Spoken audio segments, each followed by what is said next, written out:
the standard of aluminium purification to produce industry-shifting, sustainable, high-purity alumina products for application in synthetic sapphire crystal, also in LEDs, electronics, optics, and lithium-ion battery manufacturing industries. And by combining their innovative technology and their commitment to being part of a more sustainable manufacturing industries, they are doing a really wonderful job at contributing to our future. So here to tell us more about the commercialization of what is a breakthrough technology is Alpha HPA's Managing Director. Would you please make welcome Rimas Kairaitis? Great, thank you. Great, thank you very much, and thanks for the opportunity to present the very unique Alpha story today. I'll be talking about our business, which is based around a range of ultra-high purity aluminium materials, and also the context in which Alpha is commercialising those, particularly around the supply chains that we're working in and the sort of very positive sort of distortion of supply chains by a sort of range of geopolitics and government regulations. So I'll start with a photo of Alpha's first production facility up in Gladstone in Queensland, which is our stage 1 facility, which is now in production. And I'll hopefully describe to you the value proposition of Alpha as we roll out our project and our technology into a second stage, much larger scale production on the same site.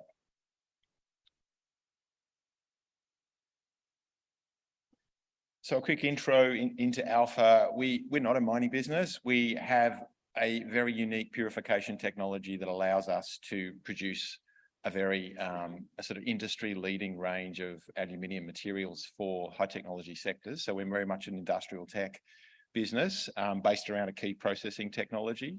Our commercialization vehicle is the HPA First project, as I mentioned, up in Gladstone, and we're doing a 2-stage rollout. So stage 1 is in production on the project site, and we're expanding stage 1 courtesy of a critical minerals grant from the Australian government. And stage 2, again on the same site, is a larger scale rollout of the same technology, which is currently finalising. Alpha's currently finalising FID for stage 2, and we're really pleased to note that we're really well supported by the Australian and Queensland government for stage 2, with a combined $66 million worth of grant monies ready for stage 2 on FID. So we're absolutely sort of delighted with the sort of degree of government support, the recognition of what we're doing and the criticality of our minerals in the supply chains that we're working in.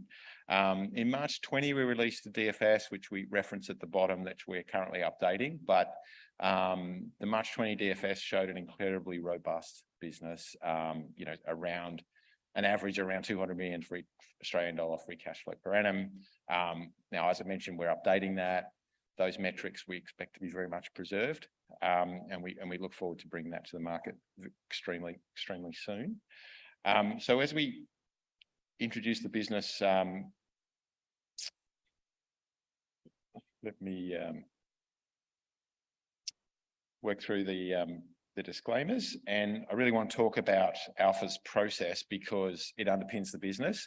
There's some complexity here which I won't deal with so much, but what I really want to focus on is we take a very low cost raw material from smelters in Rio Tinto's facility in Gladstone, 2 kilometres away, and we use chemicals from our project partner and shareholder Orica, who are 50 metres away, and we combine those with our process technology to produce this ultra pure aluminium stream, and we're able to direct that into a range of ultra pure aluminium products. Principle of those is high purity alumina, HPA, which you'll hear about talking about, but our products are much wider than HPA. They include aluminium salts for cathodes. They include hydroxides for the CMP polishing business, and they include nitrates and sulfates, which are really key products for a full range of sort of high-tech industries. And we're really pleased to sort of note that we're already in production for our first at commercial scale, and we're producing all products at small scale, but expanding those rapidly.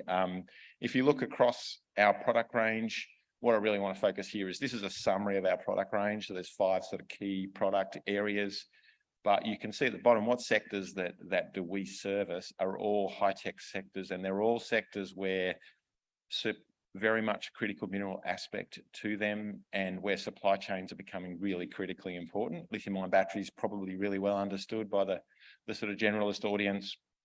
LED lighting probably less understood, and I'll talk a bit more about LED lighting and how that supply chain is being disturbed at the moment, and semiconductors, which many of you will be aware of, particularly here in Southeast Asia, just what a critical industry it is, and just how supply chains are being reshaped in that sector, and where Alpha plays. So LED lighting I want to talk about first, just because it's, we all kind of take it for granted, but when we talk about decarbonisation, LED lighting is actually the most powerful decarbonising technology that's ever been implemented. It's already saved about 1.4 billion tonnes of CO2 just through lighting efficiency, and that's expected to double again over the next 5 years. So another billion plus tonnes of CO2.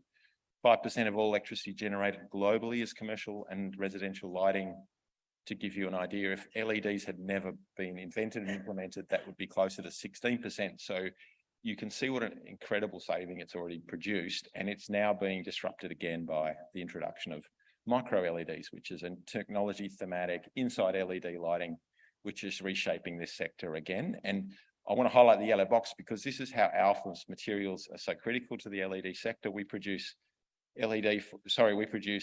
high purity alumina is the direct feedstock for sapphire substrates, which almost every LED chip is built upon.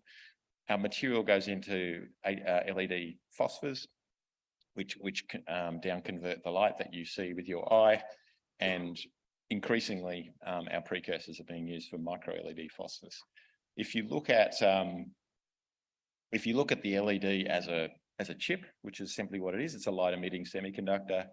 Instead of built on silicon that you'd be familiar with, LEDs are built on sapphire glass substrates, and sapphire glass is directly grown from high purity alumina. And you can see on the right hand side, one of our key products is high purity alumina tablets, which get converted into monolithic single crystal sapphire glass, gets wafered down into LED substrates. And our materials also go directly into the phosphors, which go on top. We already have some two key customers in the phosphor space, Lumileds and Litec, both EU-based phosphor producers. We're qualified already with a Japanese producer of aluminium nitride, which is another phosphor material. And we recently announced a very significant transaction in the sapphire glass space that I'm going to talk a little bit more about. But this is why the LED market is particularly, it was already very exciting for the producers of alumina, as it's the base load end use.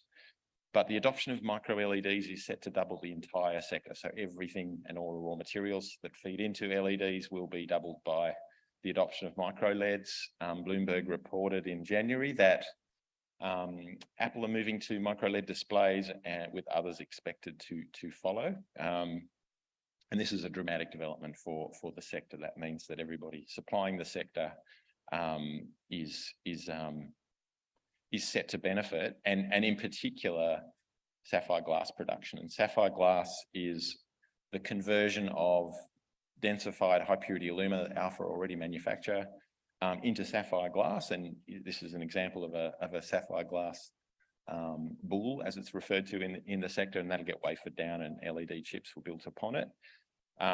We did a transaction just recently, only 2 weeks ago, to work with a European sapphire glass manufacturer, Ebna Faintech, and we'll be working with them rolling out up to 100 sapphire growth units in the hopefully in the Gladstone district as a direct complement to Alpha's existing business. And this is a really exciting development for us because, as I mentioned, it's a really key downstream movement from Alpha. So we're already taking a raw material, converting it in HPA and capturing a downstream uplift, value uplift. And by converting that HPA directly into sapphire glass and participating in that downstream step, the actual value of the material goes up around 20x, but the net revenue movement is around 10x. So it's a really significant value add for Alpha's business. And this is very much related to geopolitics. It sits behind the transaction. Ebna Faintech and their own customers are very concerned about the sapphire glass sector because it's so Russia dominated. The largest producer in the world is a monocrystal based in Russia, part owned by the government, Russian government. So it's been sanctioned, and this market is scrambling to backfill a reliable tier 1 jurisdictional supply of sapphire glass, and Alpha is participating directly in that effort, and with a really high quality tier 1 partner in Ebner Faintech. So a really important step, and very much enabled by the Australian government support for our business. So if there's ever a case study of governments and critical minerals funding stepping in, supporting a business and accelerating commercial outcomes, we think this is a fantastic case study, and we're incredibly bullish about this step for Alpha's materials. So stay tuned as we scale up Alpha's business in this sector. E-mobility, probably, it's already a sector being well spoken about here and in this forum, so really well understood. Alumina plays a really key role in the lithium-ion battery cell, on the separators to manage thermal management inside the cell, but really importantly, its role in the high nickel cathode precursors as either coatings or dopants, and that's particularly the application that Alpha's working in. And we have, I think, now 4 global cathode OEMs that we're working with, supplying a mix of test products for either dopants or direct synthesis of high nickel cathode materials. Aluminium's not as headline as your nickel, as your lithium, cobalt or manganese materials.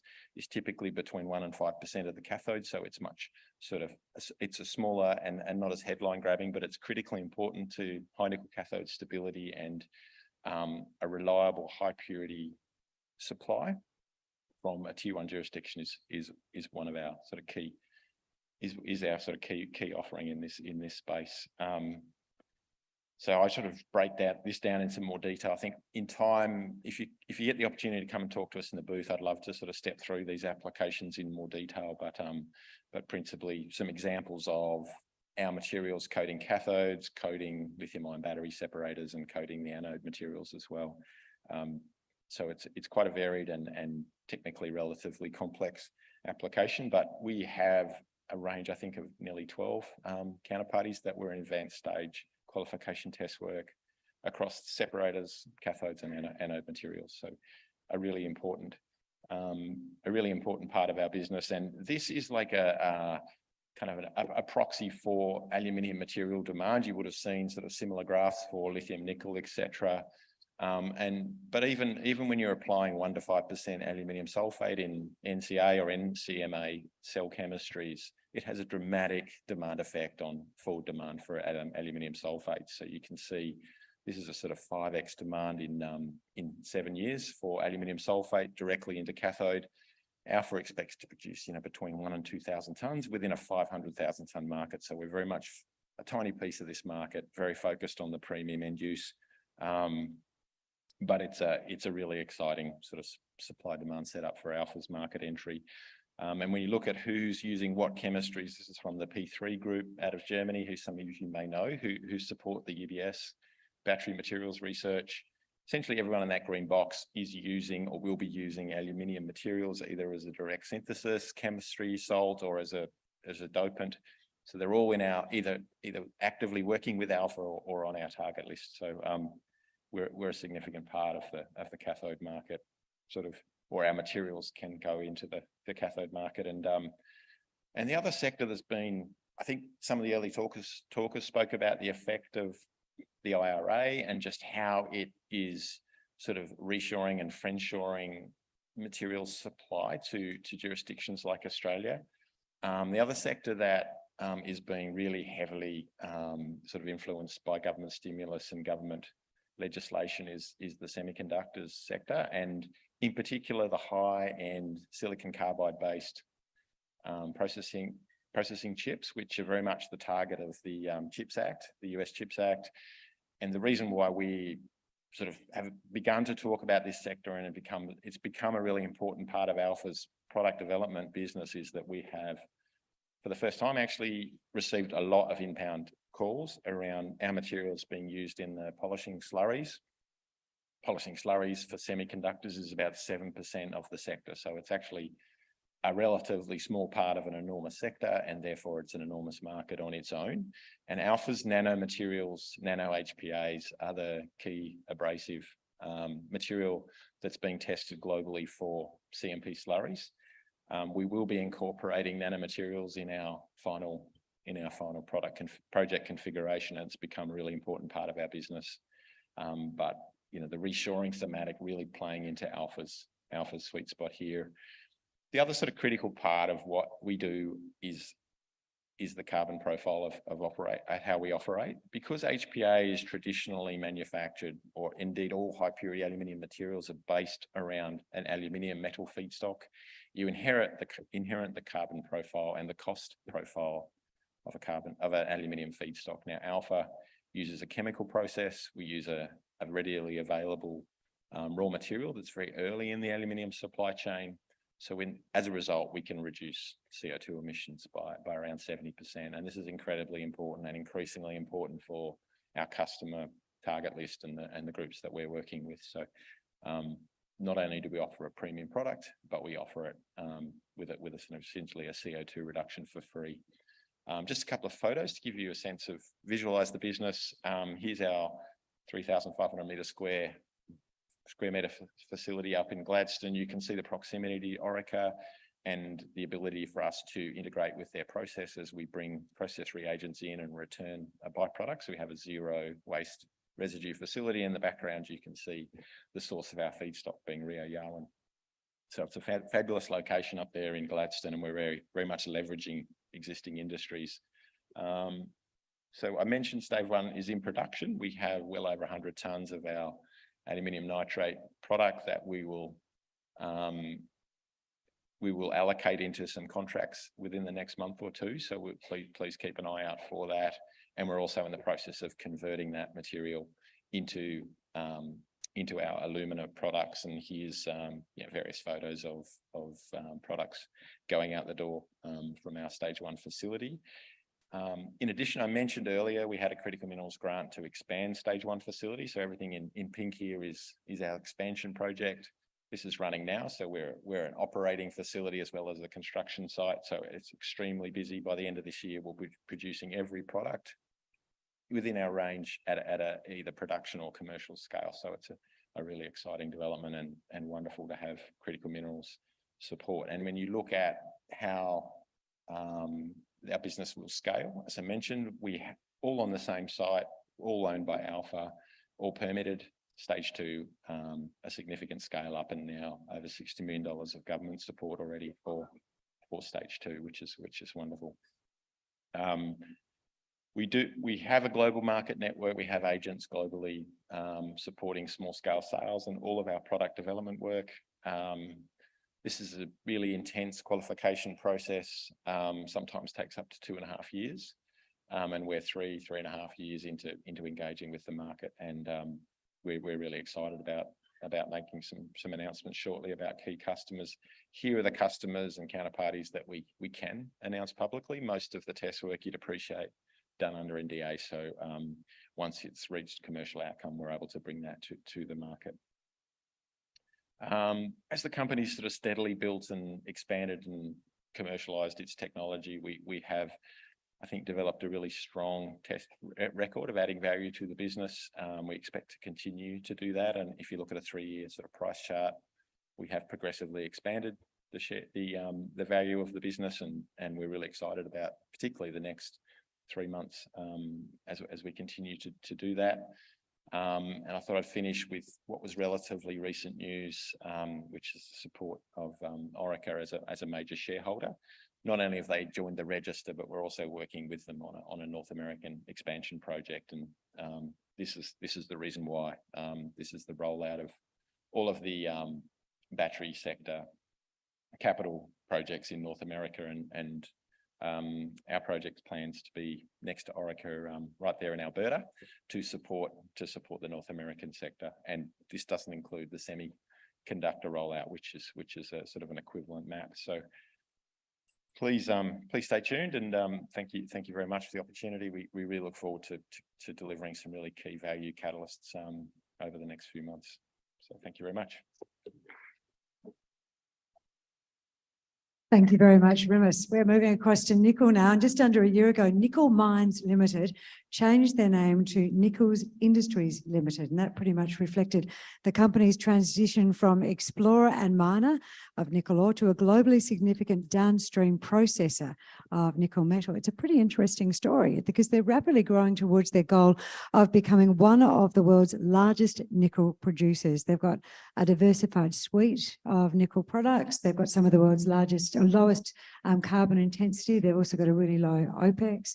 And this fellow here is going to fill us in on it. Would you please make welcome the MD and very keen explorer, Justin Werner. Thank you very much. Thank you, everyone. Thank you, Tribeca, for hosting us at the conference today. Just to sort of set the background for Nickel Industries and where we operate, we've been in Indonesia for 15 years.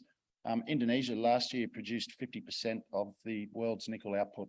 So we like to think of Indonesia as to what the Middle East is to oil and the Pilbara to iron ore. And that growth in nickel production and nickel processing in Indonesia is only set to continue. If you have a look at the chart there on the bottom right, all along the value chain, you can see the significant tier one global names, Ford, Tesla, Volkswagen, Cattle, BASF. And these investments are actual investments that are now currently breaking ground. So Indonesia, over the past couple of years or since the implementation of the ore ban, actual and committed investment is totaling up towards US$70 billion. So significant investment all along that value chain. And in fact, we had Mitsubishi and Hyundai breaking ground on the first electric vehicle plant in Indonesia. We operate out of two of the world's largest nickel production centres. The one on the left, Indonesia Morowali Industrial Park. That's the world's largest fully vertically integrated stainless steel park. Capacity of in excess of 3 million tonnes of stainless steel per annum. And we also operate out of Indonesia Weda Bay Industrial Park. It's basically really a carbon copy of IMIP, other than at this point in time, it doesn't have any stainless steel capacity. These parks combined employ in excess of 100,000 local Indonesian workers. And at IMIP, they've just recently commissioned two successful high pressure acid leach plants, which I'll talk about a little later on in the presentation. Just to give you an overview of our production facilities, you can see across the top there where they're located, so IMIP and IWIP. Our ownership is 80% across all of our assets, and we are moving to 80% on the Oracle nickel RKEF lines. And then you can see at the very end there, the Huayu Nickel Cobalt, which is the high pressure acid leach plant. We've just announced the acquisition of 10% of that HPAL plant. And then the future HPAL, which we've announced, comes with a CapEx guarantee, which will produce not just MHP, but also go further down the value chain to produce sulfate and cathode. You can see the different products there on the second column from the bottom there. So we produce MAT, NPI, and MHP. So one of the only diversified nickel producers as well. Most nickel miners and producers produce one product. We produce a suite of products which gives us access to and gives us exposure to all the different elements of the nickel market and the different pricing dynamics. You can also see at the very bottom there the production profile from each of our operations. That's in pure nickel tonnes. That is still growing and is set to continue to expand. And as I said, we will be in the coming years a top 10, probably a top 5 global nickel producer. Just a very simplistic business model. We were previously nickel mines, and that was what we went to Indonesia to do. And we started up a world-class nickel mine, but we've since transitioned and gone further downstream into the processing side of the business. And that is where we see majority of our revenue being generated. If you look at the top left there in the blue shaded box, the Hengjaya mine, we did 3.5 million tonnes of ore last year. EBITDA from those operations was US$54 million. You come down and look at our 12 RKEF lines, EBITDA last year, US$299 million. So you can see where the majority of that value capture is coming from. It's also very important to note that our processing operations are not reliant on the ore from our mine. We are one of 80 suppliers into the industrial parks, so two mutually exclusive businesses. And that brings with it obviously a lot of flexibility, but also means that unlike a typical mining operation, we're not dealing with geological complexity or metallurgical issues. We recently executed an electric vehicle battery supply chain strategic framework agreement. There's a number of elements to that agreement, which I'll quickly talk through. The first is acquisition of 10% of the Huayu nickel cobalt HPAL plant. This particular plant has the world record for the fastest build. It was built in a little over 18 months during the COVID pandemic, has the world's lowest OPEX and lowest carbon intensity. So it's become a real showpiece for what a successful HPAL plant should look like. We also have paid an option for a brand new HPAL plant, which effectively will be a replica of HNC. Other than I mentioned, it will come with that ability to produce more than just mixed hydroxide precipitate. It will go further down the value chain and also produce nickel cathode and nickel sulfate, which is then can then go immediately into precursor production. That option and that ENC is what we call it, Excelsior HPAL plant, comes with a capex guarantee, a nameplate guarantee, and a timeframe guarantee, which is extremely valuable. And I'll touch on that a little bit later on. All of our processing plants have come with that capex guarantee, nameplate guarantee, and operational guarantee. We've also paid an option for a matte converter, which will take low-grade nickel matte produced from our RKEF lines, upgrade it to high-grade nickel matte, which we can then sell into the Class 1 nickel market.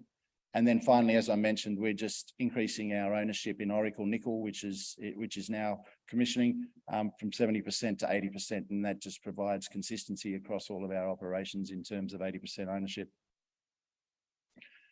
This is an aerial view of the HNC HPAL plant. As I mentioned, world's fastest build, fastest ramp up, lowest carbon intensity of around 7 tons of carbon per ton of nickel. How it's able to achieve such a low carbon intensity is it has the world's largest sulfuric acid plant. And in the production of sulfuric acid, there's a significant amount of heat's generated, which is then converted into power. Also, as I mentioned, lowest OPEX, so generating margins of around $10,000 a tonne, and I'll talk about the margins of the various products a little bit later on. But as I said, this is really the next generation of high pressure acid leach plants, and it's finally delivering what HPAL has sort of promised to deliver for the last 40 or 50 years, but has continually fallen short of delivering. I should also add that HNC has a plan to be net zero by 2030. I mentioned we paid an option for an additional HPAL plant, a replica of HNC that we just looked at, built by the same team. It will have 67,000 tonnes of nickel capacity. Again, comes with a capex guarantee, and I can't overstate how important that is. The cost is the full cost, so a lot of numbers recently have been announced in the market, particularly in Indonesia, for new HPAL plants. A lot of those numbers are just purely EPC costs, and they don't include a lot of the auxiliary facilities such as tailings areas, sulfuric acid plants, etc. And again, not just a capex guarantee, but a nameplate guarantee. On a capital intensity basis, you can see where that sits. These are Indonesian HPAL projects recently announced, the Huayu Ford Vale project, and also the BASF Eramet. And these are Australian projects and other countries. So you can see from a capital intensity basis, it's also world's lowest capital intensity. I've spoken about the power of that capex guarantee. These are capex blowouts across the battery and mining space. And you can see that the quantum of the blowouts is significant, sometimes in excess of 200%. There was a mining company that was recently acquired. The original guidance to develop the mine was about Australian 299 million. That's now blown out to in excess of Australian 800 million. And unfortunately, that's consistently happening across the whole industry. We are shielded from that. And again, it's lowest CapEx, but we don't pay a cent more. And obviously that gives our equity and debt investors a significant amount of confidence in terms of knowing that when the investment is made, that the price is fixed. What does all this new nickel production do for us? This is where we sat last year, 22 on a 100% basis, over 70,000 tonnes of nickel. With the acquisition of the 10% and with the new HPAL plant, puts us up to 156,000 tonnes of nickel on an annualised basis, above Glencore, Sumitomo, groups that have been in the nickel business, BHP for in excess of 40 years. And we believe that with the relationship, that very strong relationship that we have with Tsingshan, who's our largest shareholder, that we can continue to grow this, particularly again, in a way that it's about as risk-free as you're going to get in the processing business when your projects come with CapEx guarantees and nameplate guarantees. Importantly too, not only are we increasing our production, but you can see down here the mix of nickel that we produce. So historically, we've produced predominantly class 2 nickel, which can only be used in the stainless steel market and has a higher carbon intensity. We're now diversifying our business to where around 80% of our production will be class 1 nickel. It'll be a diversified mix of class 1 nickel, much lower carbon intensity, and it will also diversify our customer base. So it will allow us to sell that product into global tier 1 Western and Asian EV makers. I mentioned the nickel matte converter, and the reason that we're looking to invest in that is Tsingshan, again, through their innovation, is the only company that has been able to take an RKEF line that produces nickel pig iron, make a very simple conversion, and then to allow it to produce nickel matte, which is a class 1 product and has a very, very different pricing dynamic. You can see here, in terms of the EBITDA margins, these are two identical RKEF lines, RNI and HNI. RNI is still producing NPI, and the margins last quarter were 2,625. HNI has been converted to the production of nickel matte. Margins last quarter were 5,950. So you can see, that margin differential and that move into class 1 nickel. You may recall I mentioned that HPAL and MHP is seeing margins of around $10,000 a tonne. So not only are we diversifying, we're also looking to potentially significantly increase the margins that we generate. You might look at that and say, well, why don't you convert all of your RKEF lines to the production of nickel matte? The limiting factor is that the RKEF lines can only produce a low-grade nickel matte. It does then have to go through a converter, and that is why we've paid an option to build a 50,000 tonne capacity converter. CapEx is very minimal, US 110 million. You can see with the margin differential of around $3,000 a tonne on a 50,000 tonne matte converter project, the payback would be extremely quick. This is really just a simple summary of how that nickel matte production works. So saprolite ore goes into the RKEF, produces a low-grade matte of around 25% nickel by content, goes through the converter to produce a high-grade nickel matte, and then that is then further refined into nickel sulfate and into the EV battery supply chain. With that, we'll just finish up on. I mentioned here our current production for last year. This growth here is all paid for and locked in. So we are currently moving to in excess of 113,000. With the Excelsior HPAL project, that takes us to 155,000. This is the breakdown of class 1 nickel and class 2. So you can see we're moving towards a much larger percentage of class 1. And then if you look at this, this is a doubling of our nickel production. And so if you look last year at our FY22 operating profit US 258 million, group EBITDA of US 339 million. That is in the process of doubling. Again, it's all paid for. And we foresee the company in the next 2 to 3 years of generating EBITDA in excess of US 1 billion. And finally, we benefit from significant tax holidays. So our operations have tax holidays anywhere from 7 years to 15 years. And we have very, very low sustaining CapEx. So our EBITDA to free cash flow conversion sits at around 99%, which obviously that's not the profile of a mining company. Thank you, everyone.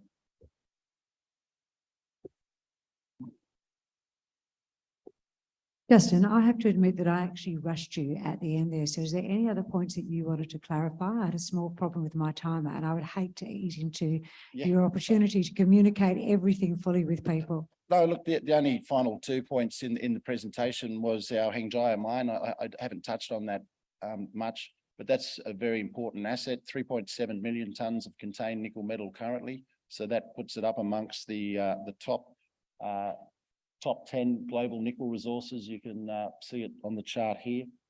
That's where we sit in terms of known global nickel resources. And finally, again, on our Hengjaya mine, we were awarded a Green Proper rating from the Indonesian Environmental Authority, one of only 2 nickel mines in the whole of Indonesia to have received that rating, and a reflection of, you know, the very responsible and sustainable mining that we've undertaken.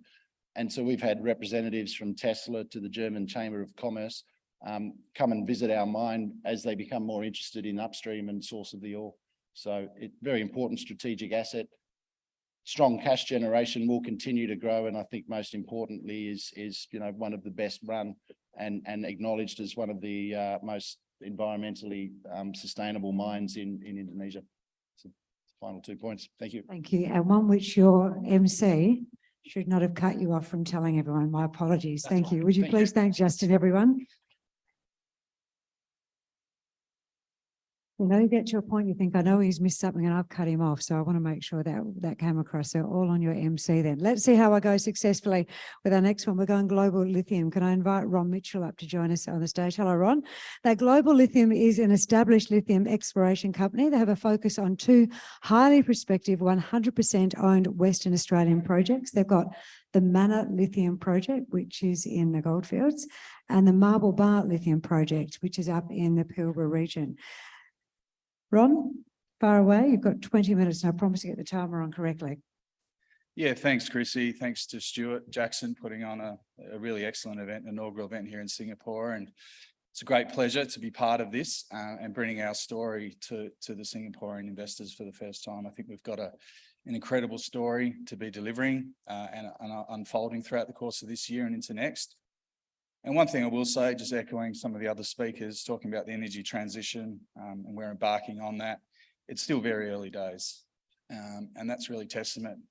The previous speaker talking about the role Indonesia is playing, and if I consider, you know, a number of the meetings we've had from government delegations into Western Australia on a global basis from Japan, Korea, Europe, Indonesia, even the US, and trying to understand the role companies like ours can play in terms of bringing the next wave of projects to market. So with that, Global Lithium Resources, we have 2 projects. We're looking to fast track these projects, and I'll talk about the projects in detail throughout this presentation.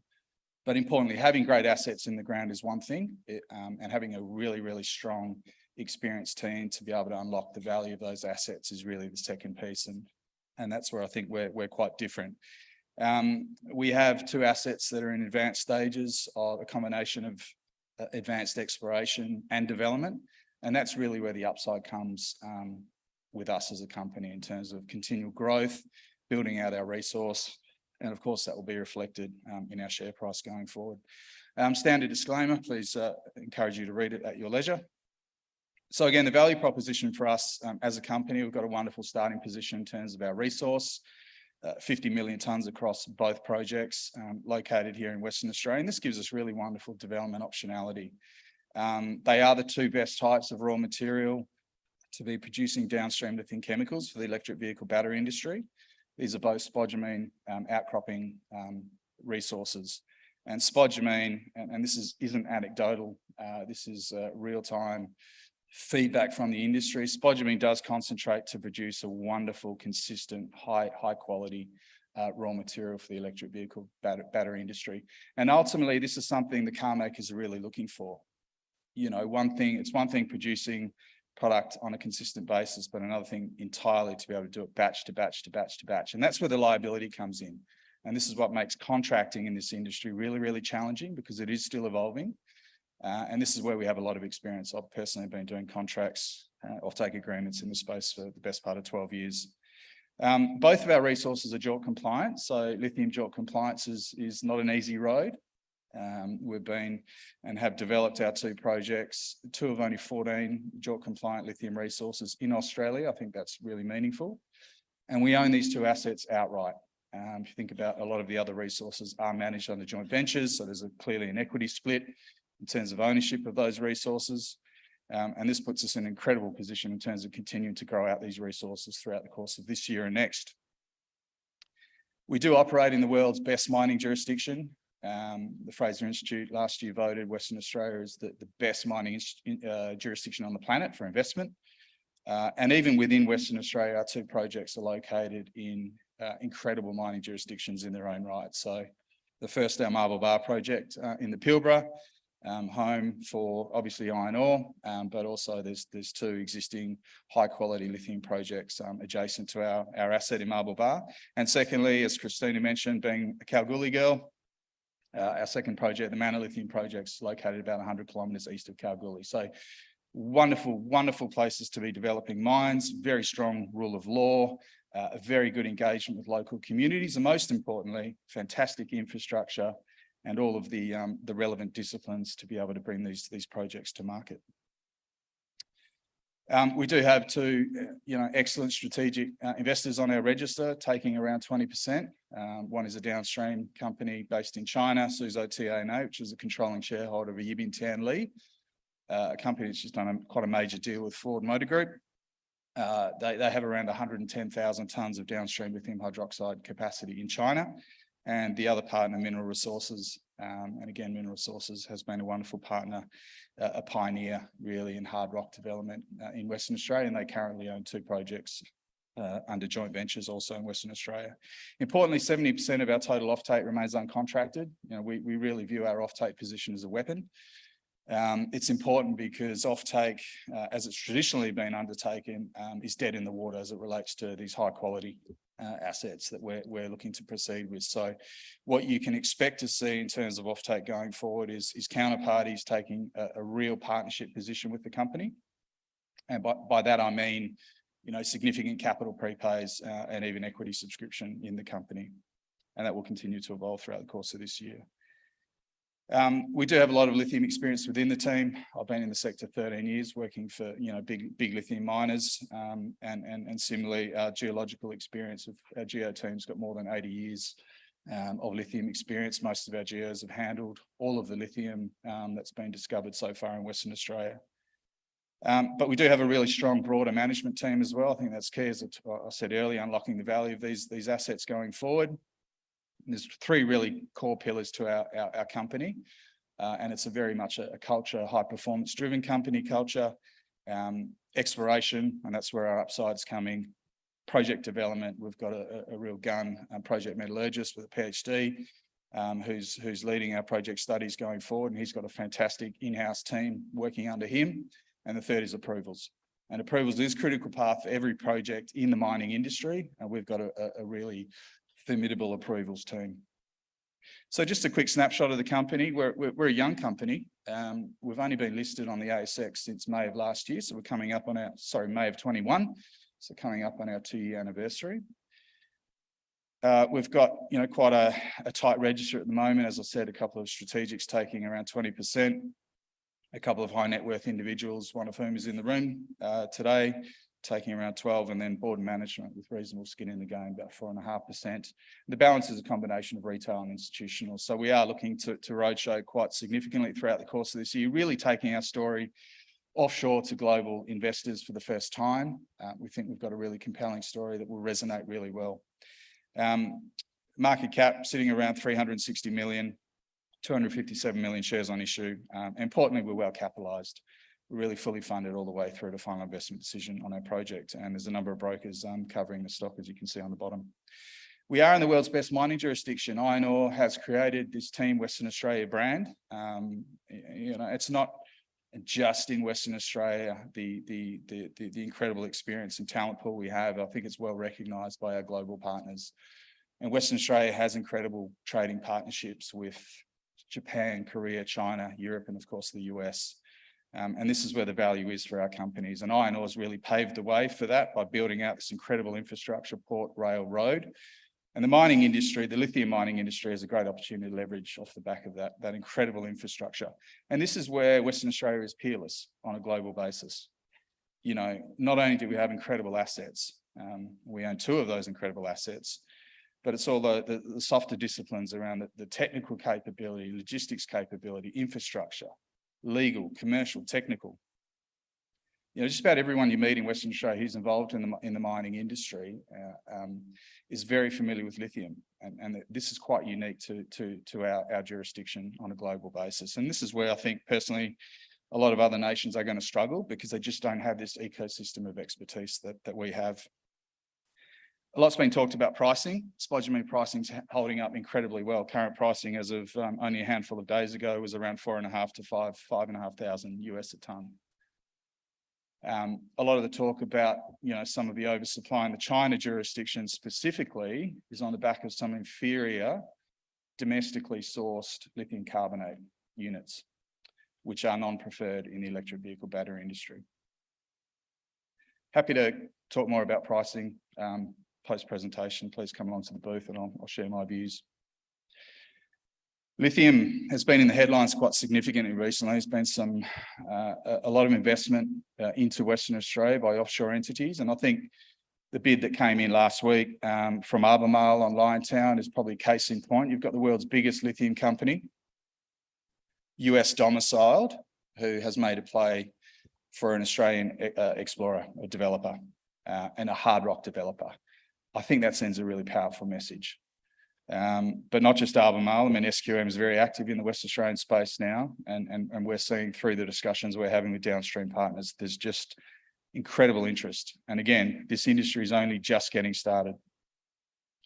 So let's have a bit of a deep dive in one of our projects, our first project, 100% owned. As I said, this is an outcropping spodumene-bearing pegmatite. We've got an existing mineral resource here of close to 33 million tonnes, which is world-class in scale. We think it will continue to build out throughout the course of this year. We've got a very significant exploration campaign, which has just kicked off, 35,000 metre campaign, which puts it one of the largest campaigns in the lithium sector. And we think we're going to add some very serious resource tonnes to this project throughout the course of this year.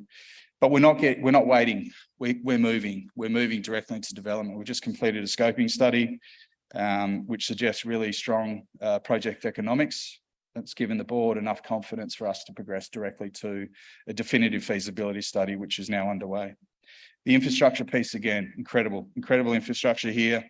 We're not far, only a handful of hours from the nearest port, which has available infrastructure, berthing infrastructure. And we're very close to Kalgoorlie. And it's only a 1 hour flight from Perth. So this is really attractive in terms of talent acquisition, but also retention.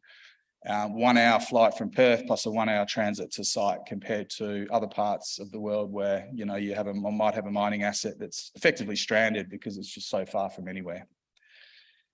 Let's look at the resource. For those who aren't geos in the room, and I'm not one of those, this is a world-class asset, as I mentioned. The resource itself, more than 50% of the total resource is in indicated position. Our geo team has just discovered through the assays on some recent drilling at the back end of last year that didn't come into our resource model, quite a significant extension to this particular asset. It's faulted up to the northeast. We've had some of the highest grade intercepts and also the largest width. So this is going to be the focus of our exploration campaign throughout the course of this year. And this is where we're going to add some serious tons to this particular project. You're likely to see a second pit. The original the scoping study has just been completed, suggests a single pit. We're likely to have a second pit to the northeast as well. So we're thrilled with this recent discovery, and certainly our geos are incredibly excited to get on country and continue building out and developing this resource. Just taking a look at the scoping study results. Now, I'd just like to point out, as a company, we only acquired this asset under a joint venture in December of 2021. We then delivered a maiden inferred mineral resource of close to 10 million tonnes in February of last year. We then embarked on a 50,000 metre exploration campaign that developed or delivered a 230% increase to the resource, and then completed a scoping study in February. To have done all of that in a 12-month period is really testimony to the team. Incredibly proud. And this is just the start for us. I mean, this scoping study underpins and gives the board of directors confidence to move forward with DFS, but certainly the metrics on this page are going to change, and we think change for the better. There's some incredible work we're doing around ore sorting trials, which will continue to increase the head grade, build out the resource, extend the life of mine, and increase the throughput. But these results in their own right are compelling. It is a scalable project, a 2 million tonne run of mine, delivering around 220,000 tonnes of concentrate. And again, I talked about the current spodumene concentrate pricing of 4.5 to 5,200. You can do the math on that. This is a really standalone, incredible project. Competitive OPEX and CAPEX. Importantly, the CAPEX was based on a Q1 2023 estimate by a really experienced outfit who have got a lot of experience in lithium. And again, having 100% ownership of the asset puts us in a fantastic position taking the project forward. So we are underway in the DFS. So we've got some of our geos here holding some of our stunning core. This is an open pit mine, and it is a spodumene bearing pegmatite with very low gangue minerals. So from a processing perspective, we're very confident this is going to clean up and produce a really wonderful concentrate. And in fact, some of the feedback from potential downstream partners in terms of processing, looking at our core, they're thrilled with the quality of it. So the feasibility study will roll out throughout the course of this year on the back of a very extensive metallurgical test program. And we're looking to make a final investment decision as a board next year. So yeah, there's a lot of work ahead of us. Of course, our environmental and heritage work activities are also underway. So there's a number of multiple work streams ongoing with regards to this project. Project number 2, again, Global Lithium is one of few companies that has a diversified asset position.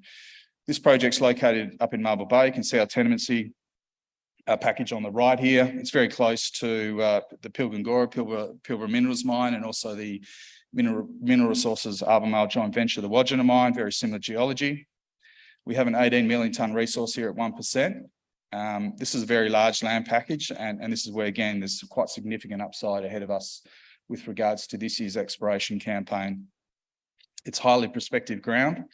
It is, again, as I said, an outcropping spodumene bearing pegmatite. We've got lithium mineralisation over a 15-kilometre strike. So our geos have targeted some incredible targets for this year, and we'll look to get on country very shortly, as soon as it cools down a little bit in Marble Bar. It's about 42 degrees at the moment. So the next month or two, we'll have the team on site. So again, this probably just portrays the size of this asset. The green tenement boundary on the right shows you the scale of the land package. It is significant. The Goldilocks zone in yellow there really, from a modelling perspective, identifies areas of prospectivity. And you can see there around the Archer deposit, which is where we've been drilling throughout the course of last year. We've only really explored a very small portion of this particular land package. So this is our sleeper project, if you like. We're really confident 12 months from now we'll be in a position to push the development button with regards to this project as well. So very lucky to be leading a company with 2 highly prospective projects, which are going to really make a difference to this energy transition future. So finishing off, I'm ahead of schedule, I think, for the first time ever, Chrissy. So the key milestones for us this year, as I said, there's a lot going on. We're a busy company. It's a high-performance culture. There's no micromanagement in our team. We just employ great people to do a great job. It's as simple as that. Exploration across both projects will run through to the end of this year. The DFS, as I mentioned, for Mana is ongoing. We're looking to complete that in Q4. We are looking to have an ore reserve out in Q3 as well. The metallurgical test work is ongoing. That work stream's commenced. We are using Wave International. They've got more than 100 years of lithium processing experience, and they're a local outfit as well in Perth. Very experienced, and they've given us their A team for our project because they're big believers that this will be a mine of the future. We're also announcing for the first time in this presentation, our aspirations to look at direct shipping ore, some opportunities there. We've got partners in China. We are seeing a technical delegation shortly to investigate those opportunities, to drill them out further. As I said, we have provided core, so there is a near-term DSO opportunity that could generate cash flow for us as soon as our mining lease is approved and granted, which we anticipate could be as early as the end of this year or early next year. And downstream, we think there's wonderful opportunities. We heard our resources minister speak earlier. We think there's some incredible opportunities around producing downstream lithium chemicals as well, and we're very, very well positioned. The other role or other hat I wear when I'm not the MD of Global Lithium is I'm also chairing the current London Metal Exchange Lithium and Cobalt Committee. So I'm getting some really fascinating insights into the downstream nature of those industries on a global basis. And I think, as Joe mentioned earlier, if you control the rock, you control your destiny. And we're big believers in that. So I think we've got some great opportunities there. We've got resource upgrades that will come to market. The approvals process is ongoing. As I mentioned, we've got a really, really strong approvals team. So that all segues to a FID, all going well about the middle of next year. And then construction, commissioning, start of production is probably an 18 to 24 month journey. So first concentrate production in market 26. If we were to go down the DSO route, we could have tons in market as early as next year. So I always like to finish on our just the strategy, which makes us unique. We've got a scalable resource, growing, huge upside across both assets. We're growth focused, and we've got great development optionality. We've got a value accretive story, not just to our investors, but our shareholders and the company and the team. We're all highly motivated. The DSO and downstream lithium chemical study scheduled this year, I think will bring some incredible upside as well to the company. We're really strategically positioned. We've got wonderful relationships globally. I haven't really talked too much around the downstream piece, but we are in discussions with some tier one counterparties that are offering some really, really wonderful options for the company from a partnering perspective. So my last slide is our purpose, our values. We live and breathe these on a daily basis. We've got an incredibly motivated team, and our key mandate really is owning it. Everyone in our business is accountable, and I think that's really important. So with that, I will leave you. Thank you for your attention, and hope you enjoy the rest of the day.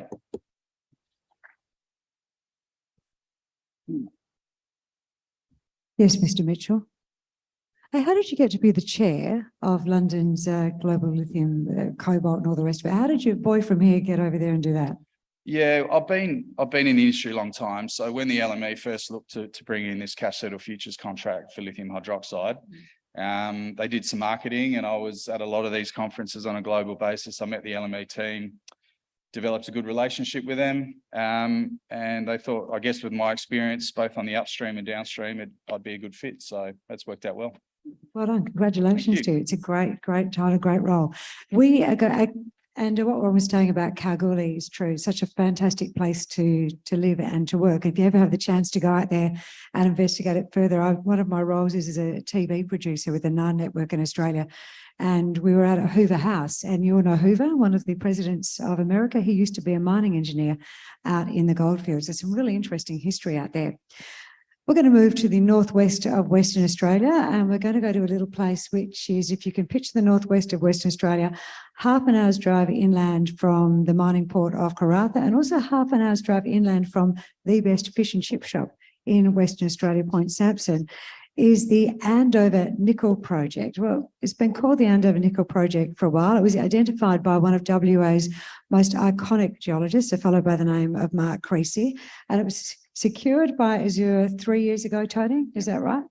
So the project has been ticking over very nicely. Then it got a little bit bigger, and in September last year, you kicked a pegmatite or two, didn't you? And then another pegmatite and another pegmatite. Before long, they knew that they had they'd attracted the interest of one of the biggest lithium producers in the world.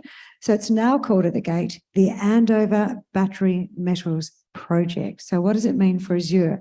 What does it mean for us as potential investors? Is it in fact the next big thing? Would you please make welcome Tony Rovira? Thank you. Thanks, Chrissy. You've just stolen some of my highlights there. I'll have to think up some new ones. And thank you very much, ladies and gentlemen, for the opportunity to tell you about the Azure Minerals story. As Chrissy just mentioned, it was about 3 years ago that we acquired an interest in the Andover project from Mark Cressy, who is a legendary prospector and highly successful operator in Western Australia. And initially it was the Andover nickel project. We were exploring for nickel, copper, cobalt sulfide mineralisation. We had great success. We identified 2 deposits, which are now have mineral resources ascribed to them, and also underway, or development studies are underway on those 2. But more recently, we identified the potential for and the actuality of there being lithium-rich pegmatites on the same property. So it's certainly expanded our focus. Usual disclaimer and statements, which can be found on our website on the various announcements. It's very important to acknowledge the traditional owners of the land on which we operate, the Ngarluma people. This is their land. They are the traditional owners and custodians there. We could not operate there without their approval and their blessing. And so we have developed over the last 3 years a very close working relationship with them. It's a very vitally important for the future of the company and of the project that we maintain that excellent relationship. And expanding out a bit from local community relations to the greater ESG side of things, so environmental and the social license to operate, etc. We believe very strongly that we have to operate to the very highest standards possible. And obviously being in Australia, those standards are already quite high, but we aim to meet and exceed those to the best of our ability. Now, corporately, the company's got about 390 million shares on issue. When I designed this particular slide, share price was about 30 cents, so the market cap was 130 million. Well, we put out an announcement this morning of some more intersections of spodumene-rich pegmatites, and the share price has jumped by about another 15%. So we're sitting up around $150 million market cap at the moment, with $23 million in cash and no debt. So the company's in a very secure position financially. We have recently welcomed SQM onto our register. SQM are one of the 2 largest lithium producers in the world. They're a Chilean company. Mostly brines is the source of their lithium. However, they are also in joint venture with Wesfarmers in Western Australia, building the Mount Holland mining and concentrating facility and a lithium refinery near Perth as well. So to have one of the 2 largest lithium producers on our register and showing us that support is a huge endorsement for the lithium potential of the Andover project. And the Andover project I just briefly mentioned is still a joint venture with Mark Cressy. We own 60% of the project, and Mark Cressy owns the other 40%. So the prospects that we're looking at, or the elements we're looking for: nickel, copper and cobalt, which has been ongoing for about 3 years, and also lithium. So Andover is located in the northwest part of Western Australia. It's a very infrastructure-rich area. To our south, we've got Rio Tinto's iron ore mines, and to the north, we've got their port facilities, and offshore there is oil, gas and LNG for Woodside and Chevron as well. So there's a very large amount of infrastructure in the area. So we have identified nickel, copper, cobalt, sulfide mineralisation. We have 2 resources to get there, which total over 6 million tonnes of resources at about 1.5% nickel equivalent for nearly 100,000 tonnes of nickel plus copper plus cobalt. Plus, we also have the new highly prospective lithium-rich pegmatites. So as I mentioned, the logistical area, from the logistical side, is that this is a really well-located project. On that image there, you can see outlined in blue is the 108 square kilometre project that we have, the Andover project. So you fly Perth to Karratha, that's 2 hours, and there's a half-hour drive along the Northwest Coastal Highway, which takes you directly into our project area. There are other roads and tracks that crisscross the project as well. There's high voltage power lines there, there's gas pipelines, potable water supply, mobile phone coverage everywhere throughout the project area. And Karratha's got 35 to 40,000 people who live there. So from a mining and exploration support centre, you couldn't get a better located project. And the other great thing about this project is that the rocks all stick out of the ground. There's no soil covering there, so everything you see on the ground is the original rocks that are there.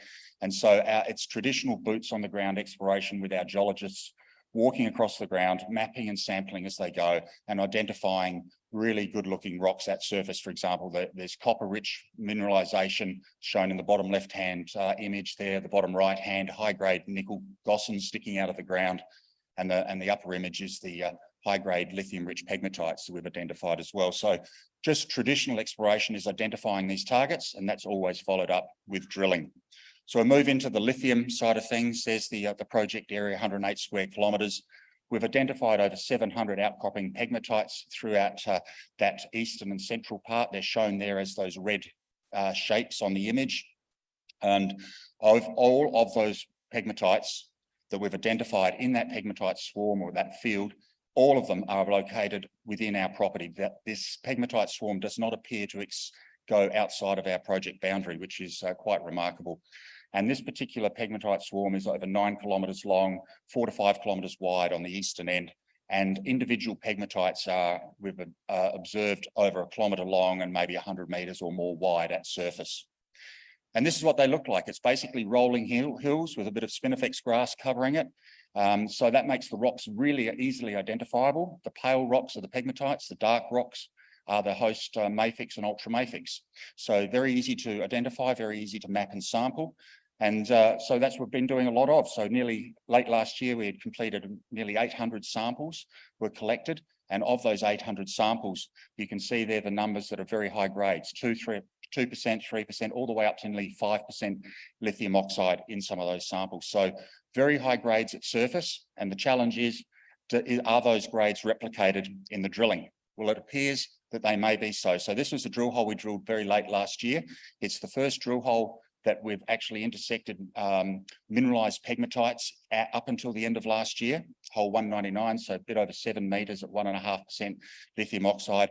The white mineral you can see in there is the spodumene, which is the preferred lithium rich mineral that we're looking for. And we heard from Ron earlier with Global Lithium, and their two projects have the same mineral species in theirs. So we're looking here at a little bit more drilling that carried out earlier this year, and we announced some visual intersections this morning. And so there's 4 drill holes drilled on there. There's pegmatites been intersected in all 4 of those holes. Visually, we have recognised spodumene in those pegmatites, and that's the information that we released to the ASX this morning. So some of those intersections are quite wide. They vary from 20 metres all the way up to over 50 metres wide. So very high, very wide widths of mineralisation of pegmatite in those drill holes. And you can see on the photograph on the left-hand side there, that's the spodumene-rich material in the pegmatites. So the white blades, the white crystals that you can see there is spodumene. So there appears to be a lot of it. So what we see going forward for the Andover, for the lithium part of the Andover project is a major drilling program. So 2 diamond drill rigs going by next week. Then we'll probably have 3 or 4 RC rigs in there before the middle of the year as well. The intention is to drill 40,000 metres of these pegmatites this year. And we'll also continue with the systematic surface sampling as well. Metallurgy test work will be underway as well, plus all of the other various studies that we need to advance the project. The strategic objective that's been set for the exploration department by Azure's board is that we would like to see before the end of this year the potential for Andover to host over 100 million tonnes of lithium resources. Now, if that is possible, and if we could confirm that that potential is there, which would then be followed up with resource announcements as well, if we could confirm that potential, that could quite likely make Andover one of the largest lithium resource projects in Western Australia. And then we've also got the nickel sulfide mineralisation as well. So this is located in the southwest corner of the project, bottom left-hand of the project area that you can see there. 2 deposits, the Andover deposit and the Ridgeline deposit. One 4.5 million tonnes, the other one nearly 1.5 million tonnes. So 6 million tonnes of nickel resources containing around about 100,000 tonnes of nickel plus copper plus cobalt. Once again, the board has set an objective here, or recognises a potential for being able to have multiple nickel mines that would be feeding a centralised processing facility. And so that's the premise on which we're operating and advancing the development studies. The two deposits we've identified, Andover and Ridgeline, located very close to each other. In fact, they're actually on the same mineralised structure. There's a small gap of about 200 metres in between them. But we're looking at having a co-development strategy. It would be an underground mining operation with a portal and then a decline that would access them, going to the north, turning left and right, and mining both of those two deposits simultaneously. As part of the studies that we've undertaken, there's been a lot of metallurgical test work done on the ore from both deposits. And what we do recognise now is that we can make a copper concentrate and we can make a nickel and cobalt concentrate. Both of those concentrates deliver good recoveries with very high grades of metals in there, and importantly, no deleterious elements. So this is we have sent the specs for these the specifications for these two concentrates to a number of the international metals traders, and there's certainly generated a lot of interest, and they have indicated that if we can produce these sorts of concentrates, they would be very willing to buy them. And then, of course, there's the upside. We've got a lot more targets that need to be drilled. These nickel targets will be tested as an ongoing basis throughout this year and probably into the future after that as well. So the scoping study that is nearing completion, we have basically finished all of the components that you can see on that list there. What we're currently doing is populating the financial model with all the operating costs and the capital costs. And we are hopeful of being able to announce the results of that scoping study either in late April or sometime in early May. It's still ongoing, and hopefully that'll be finished very shortly.